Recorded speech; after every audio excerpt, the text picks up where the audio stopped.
Hello guys, आज हम देखेंगे आर डी शर्मा के बुक से एक्सरसाइज 3.10 का क्वेश्चन नंबर 1। क्लियर है। इस क्वेश्चन में देखिए कहा गया है कि रो में कुछ बच्चे खड़े हैं और वो इक्वली खड़े हुए हैं। क्लियर है। और इसमें दो तरह का कंडीशन दिया गया है जिसे हमें सॉल्व करके आंसर निकालना है। हमसे पूछ क्या रहा है, number of student in the class में कितने बच्चे हैं। तो इसमें आपका कह क्या रहा है, पहला कंडीशन देखिए, इस तरह से मान लीजिए लड़के खड़े हैं, ये रो है। क्लियर है। ये हमें नहीं पता कितना रो है और सब में इक्वली स्टूडेंट खड़े हैं। क्लियर है। तो कह रहा है if 3 students are extra in each row, अगर हम इसी, ये क्लास के बच्चे हैं, अगर हम इसी में से किसी एक रो में से निकाल करके हम सब में 3-3 बच्चे एक्स्ट्रा कर दें तो कह रहा है there would be 1 row less, मतलब एक रो क्या हो जाती है आपकी, कम हो जाती है। क्लियर है। अगर कह रहा है इफ 3 स्टूडेंट लेस कर देते हैं, अगर हम इसी रो में से अगर हम 3-3 बच्चे कम कर दें हर रो में से, तो कह रहा है आपका there will be 2 more rows, तो 2 रो एक्स्ट्रा हो जाएगी। क्लियर है। तो ये कंडीशन है। इसको हमें सॉल्व कैसे करना है पहले हम ये देखते हैं और फिर हम स्टेप बाय स्टेप कैसे सॉल्व करेंगे ये देखेंगे। क्लियर है। पहले क्वेश्चन क्या कहना चाह रहा है ये हम देखते हैं कैसे सॉल्व होगा। अगर हमने रो लिया, मान लीजिए हमने रो ले लिया x और एक रो में एक रो में स्टूडेंट खड़े हैं कितने y, केवल एक रो की बात हो रही है। एक रो में y है तो हर रो में कितने होंगे, y स्टूडेंट ही होंगे। और कितने रो हैं, x रो हैं, तो टोटल स्टूडेंट इसमें कितने हो जाएंगे, total student x into y. Clear है। जैसे अगर मान लीजिए सब में 10-10 बच्चे खड़े हैं। क्लियर है। सब में 10-10 बच्चे खड़े और रो कितना है, 1 2 3 4 5, तो टोटल स्टूडेंट कितने हो जाएंगे, देखिए 50। कैसे, 10 इंटू 5 50, टोटल क्या हो जाएगा 10 इंटू 5 50 आ गया। अब देखिए 10 10 20 10 30 10 40 10 50। इसी तरह से इसमें वाई वाई वाई वाई सब में स्टूडेंट खड़े हैं और रो कितनी है, एक्स है, तो वाई इंटू एक्स, ये टोटल स्टूडेंट हो जाएंगे। क्लियर है। अब हमसे कह रहा है कि अगर 3 स्टूडेंट एक्स्ट्रा कर दें, इसी में से निकाल करके, बाहर से कहीं नहीं लाना है। अगर 3 स्टूडेंट एक्स्ट्रा कर दें हम सब में, तो कह रहा है एक रो कम हो जाएगा। क्लियर है। तो पहले रो कितना था, x था, एक रो कम हो गया तो अब कितना हो जाएगा, x माइनस। पहले एक रो में बच्चे कितने थे, y, अब कितने हैं, y+3। क्लियर है। तो यहां से टोटल स्टूडेंट कितना आएगा, एक रो में बच्चे y+3 का मल्टीप्लाई कर देंगे x-1 में तो टोटल बच्चे आ जाएंगे, ये टोटल बच्चे हैं। क्लियर है। इसको हम इसके बराबर करेंगे, टोटल स्टूडेंट एक्स वाई है, यहाँ भी वही बच्चे हैं, बस फर्क क्या है कि इनकी और इनकी संख्या क्या है, यहाँ से चेंज हो गई है। तो ये x y equals to y plus का 3 और x-1, यहाँ से इसको सॉल्व करेंगे तो देखिए x y equals to y into x plus का 3x माइनस का 3x माइनस का y का, पहले y माइनस, ऐसे नहीं होगा, सही लिखा था मैंने, वाई एक्स माइनस का वाई प्लस का 3x माइनस का 3। अब वाई एक्स कट जाएगा, देखिए यहाँ से ये इक्वेशन बन के आ जाएगी हमारे पास, ये इक्वेशन होगी। और इसी तरह से फिर नेक्स्ट देखेंगे, इफ 3 स्टूडेंट आर लेस, अगर हर रो में से अगर 3 स्टूडेंट कम कर दें। क्लियर है। तो कह रहा है 2 मोर रोज, तो 2 एक्स्ट्रा रोज बढ़ जाएंगी, ये 2 रो एक्स्ट्रा बढ़ जाएगी। तो पहले कितना था, ये तो x था, ये कितना हो जाएगा, x प्लस का 2। पहले ये कितना था, y, अब कितना हो जाएगा, y-3। तो यहां से टोटल स्टूडेंट क्या निकल के आ जाएगा, x प्लस का 2 y माइनस का 3। इसको भी x y के बराबर कर देंगे तो क्या हो जाएगा आपका, एक्स वाई माइनस का 3x प्लस का 2y माइनस का 6, एक्स वाई कट जाएगा। यहाँ से एक इक्वेशन, ये इक्वेशन है, एक्स वाई की वैल्यू निकाल देंगे। जब एक्स वाई की वैल्यू निकाल देंगे तो इसमें रख देंगे तो टोटल स्टूडेंट आ जाएगा। क्लियर है। हमें समझ में आ गया है कि हमें एक्चुअल में क्वेश्चन में इस करना क्या है। क्लियर है।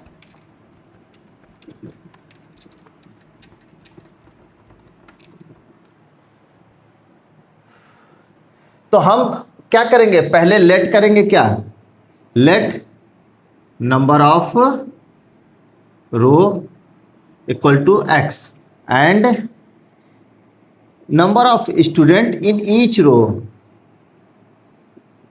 Number of student in each row हमने कर लिया y। तो यहां से टोटल स्टूडेंट क्या आएगा हमारा, टोटल स्टूडेंट हमने बताया था x का y में मल्टीप्लाई कर देंगे तो क्या हो जाएगा, टोटल स्टूडेंट निकल के आ जाएगा। क्लियर है। अब फर्स्ट केस क्या कह रहा है हमसे, कह रहा है if 3 students are extra in each row, तो लिखेंगे if 3 students are extra in each row, तो number of students in each row क्या हो जाएगा, then number of students in each row, each row में स्टूडेंट्स कितने हैं, y है। अब कितना हो जाएगा, 3 स्टूडेंट्स एक्स्ट्रा हो गए तो y प्लस का 3। फिर क्या कह रहा है, कह रहा है there would be 1 row less, क्या कह रहा है, there would be 1 row less then number of rows क्या हो जाएंगे, देन नंबर ऑफ रो, पहले x था अब क्या हो जाएगा x माइनस 1, तो यहां से टोटल स्टूडेंट क्या निकल के आएगा, x माइनस 1 y प्लस 3, इन दोनों का मल्टीप्लाई कर देंगे तो क्या हो जाएगा, in each row number of students का और नंबर ऑफ रो का मल्टीप्लाई करेंगे तो नंबर ऑफ स्टूडेंट्स आ जाएगा। और टोटल स्टूडेंट्स कितने हैं पहले वाले केस में, एक्स वाई, तो हम ये एक्स वाई के बराबर कर देंगे और इसे ओपन करेंगे तो क्या हो जाएगा, पहले एक्स का वाई में मल्टीप्लाई करेंगे एक्स वाई, फिर एक्स का 3 में 3x, फिर माइनस का 1 का y में माइनस वाई और माइनस 3, ये दोनों कैंसिल आउट, तो यहाँ से आया 3x माइनस वाई और 3 को इधर ले आएंगे तो क्या हो जाएगा प्लस का 3, इक्वेशन 1। क्लियर है। अब सेकेंड केस क्या कह रहा है हमारे पास, कह रहा है if 3 students are less in row, if 3 students are less in each row, तो number of students in each row,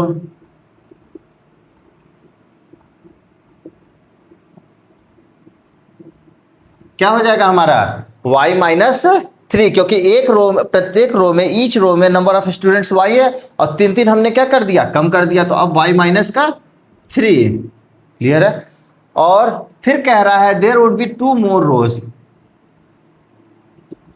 there would be 2 more rows, आपको इसी तरह से कॉपी में लिखेंगे तो फुल मार्क्स मिलेगा आपको।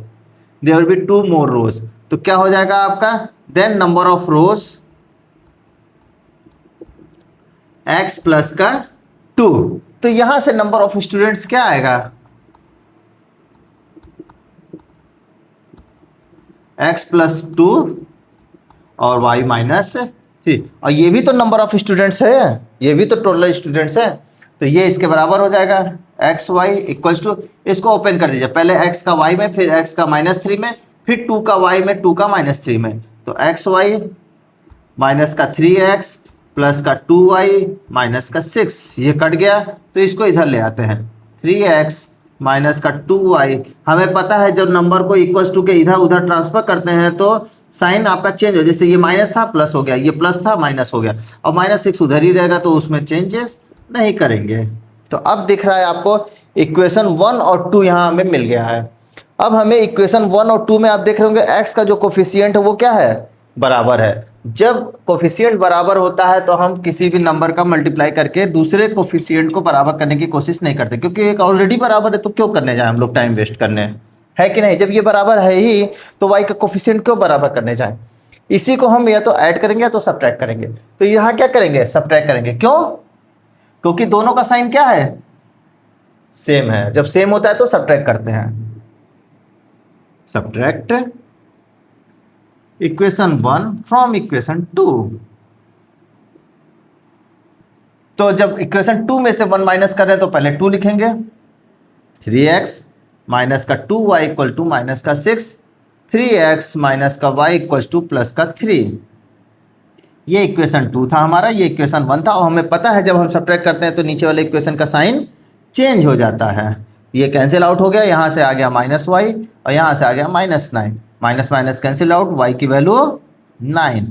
अब y की वैल्यू जो 9 आ गया वो हम इक्वेशन 1 में रख देते हैं। तो लिख देंगे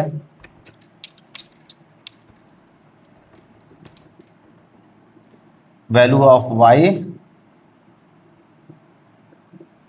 पुट इन इक्वेशन 1।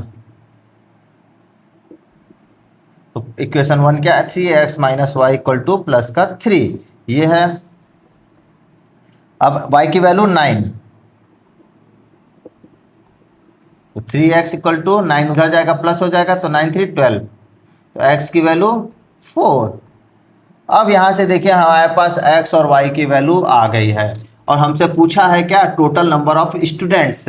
और हमें पता है टोटल नंबर ऑफ स्टूडेंट्स क्या है? x into y. Total number of students क्या था हमारा?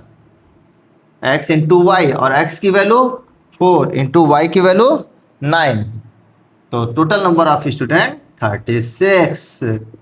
यही हमारा आंसर है। क्लियर है? आई होप आप लोग को बहुत अच्छे से समझ में आया होगा। Thank you guys.